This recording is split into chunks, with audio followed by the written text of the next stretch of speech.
మీ పేరు చెప్పండి? ఆంజనేయులు సార్. ఆంజనేయులు. ఎంత ఎంతకాలమైంది మీకు పక్షవాతం వచ్చి అంటే అప్పుడు? 2 సంవత్సరాలయింది సార్. 2 సంవత్సరాల కిందట పక్షవాతం వచ్చింది. పక్షవాతం వచ్చింది. ఆ! ఏ అంతా ఎక్కడెక్కడనో తిరిగినా, మొత్తం తిరిగినా, ఎక్కడ తిరిగినా నాకు తక్కువ కాలే సార్. హ్మ్. ఈడికొచ్చినంక ఆడ బర్కత్‌పూర్‌లో ఉన్నది కదా! బ్రాంచ్‌కొచ్చింది. ఈడికొచ్చినంకనే మొత్తం కవర్ అయింది సార్ మంచిగా. హ్మ్. అప్పుడు ఎంత ప్రాబ్లమ్ ఉండే అప్పుడు? చాలా ప్రాబ్లమ్ ఉన్నది సార్. నడవనీకే రాకపోయేది. చెయ్యి మొత్తం ఇట్లా లేవకపోయేది. హ్మ్.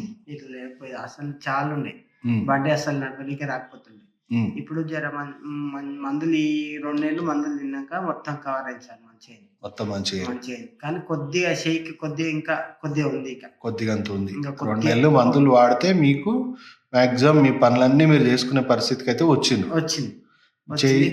డ్యూటీ కూడా చేస్తున్నా సార్. Very good. డ్యూటీ కూడా చేస్తున్నా.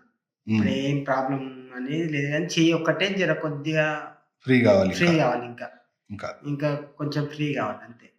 ఇక ప్రాబ్లమ్ అయితే ఏం లేదు sir. Very good. Very good. మంచిగా మీకున్నది పక్షవాతం వచ్చింది కదా? ఎటు సైడ్ వచ్చింది? కుడి సైడ్ సార్. కుడి సైడ్. అప్పుడైతే మీరు కాలు అసలు ఏది లేవకుండే సార్. మొత్తం కాలు చెయ్యి మొత్తం పడిపోయింది. నోరు మాట కూడా పడిపోయింది. గురు మెడికల్ 4 సార్లు వేచిన తక్కువ కాలే. నాకు అసలు ఆ మందులు తిన్నా తక్కువ కాలే. అక్కడ నుండి నీ దగ్గరకు వచ్చినాకనే మంచిగా అయింది సార్. ఓకే. ఓకే. మంచిగా కవర్ అయింది.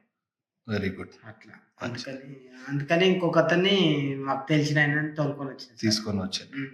ఇద్దరు ముగ్గురు తోలుకొచ్చిన అట్లా. Very good. మొన్న ఒక పిల్లాడు కూడా వచ్చాడు సార్. చిన్న పిల్లాడు, ఒక అమ్మాయి, మా బామ్మర్ది ఇద్దరు వచ్చారు. వాళ్ళు కూడా మొన్ననే ఒక డిసెంట్ వారం రోజుల కింద చూపించుకొని పోయి ఈడికి వచ్చి. ఎట్లుంది వాళ్ళకి? ఎట్లుంది? వాళ్ళకి జర మంచిగా ఉంది సార్. వాళ్ళకి ఇంప్రూవ్మెంట్ అయింది. మంచిగా అయింది. ఇంకో 2 సార్లు మందు తింటే ఇంకా మంచిగా అవుతాయి.